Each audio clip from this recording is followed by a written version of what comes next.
एक या दो नहीं बल्कि इस गांव की हर महिला अब आर्थिक रूप से स्वतंत्र है। घर के पुरुषों पर निर्भर रहने के बजाय गांव की सभी महिलाओं ने एक साथ मिलकर अपनी आजीविका के रूप में रेशम कीट पालन का काम शुरू किया है। किसी भी प्रकार की खेती के विपरीत रेशम उद्योग प्रबंधन आर्थिक रूप से विकसित होने के लिए आदर्श माध्यम है। इन महिलाओं ने इसी में अपनी उपयोगिता साबित की है। ये महिलाएं तेलंगाना राज्य के सूर्यापेट जिले के नाडीगुडेम की रहने वाली हैं।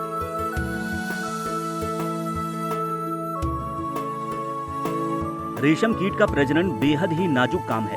कीटों को खिलाने के लिए बड़ी संख्या में शहतूत के पेड़ों को लगाया जाता है।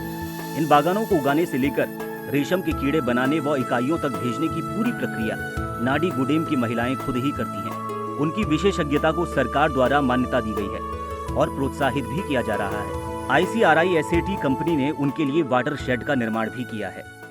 स्थानीय स्तर पर इस उद्योग के बारे में जानने के बावजूद हम इसे पूरी तरह से समझने के इरादे से मैसूर गए। वहाँ 10 दिनों तक इसका प्रशिक्षण लिया। रेशम के कीड़े कैसे पाले, इसके बारे में हमने नई बातें सीखी। फिर हमने लौटकर अपने गांव में यह उद्योग शुरू किया। अब अन्य फसलों की तुलना में इससे अच्छा मुनाफा कमा रहे हैं। पुरुषों की मदद के बिना ये महिलाएं यह सब हासिल कर रही हैं।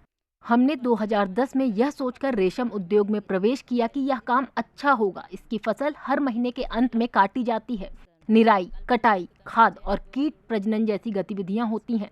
अगर सब कुछ सावधानी से किया जाता है तो फसल उचित मात्रा में प्राप्त होती है।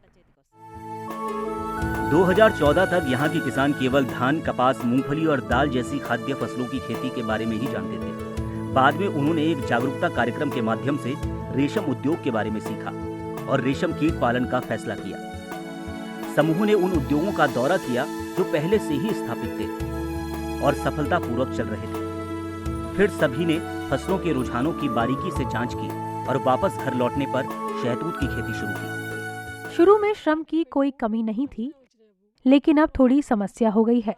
हालांकि फसलें अच्छी पैदा हो रही हैं।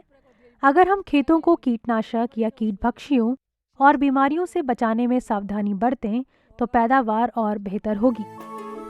गांव में कुल 25 शेड हैं। एक ही वर्ष में अब वे 8 फसलों की कटाई करते हैं और अच्छा मुनाफा कमा रहे हैं। ये खेती कठिन भी है और लाभदायक भी। सुबह 7 बजे से शुरू होकर 3 घंटे और दोपहर में फिर 3 घंटे का काम होता है। जब कीड़े 4 दिन के होते हैं तो 2 श्रमिक उनकी देखभाल करने के लिए पर्याप्त होते हैं। इसके बाद 2 और श्रमिकों की जरूरत होती है। हालांकि अंत में कीड़े इकट्ठा करके बाजार भेजने के लिए 7 या 8 लोगों की जरूरत होती है। रेशम उद्योग चलाने वाली इन महिलाओं का कहना है कि 30 दिनों की प्रत्येक फसल के साथ 50,000 रुपए तक का लाभ अर्जित किया जाता है। गर्मियों को छोड़कर ये महिलाएं बिना किसी अवकाश के प्रति साल 8 फसलों की कटाई कर रही हैं। Bureau report, ETV Bharat. 2400 घंटे लगातार खबरें देखने के लिए डाउनलोड करें ETV भारत ऐप।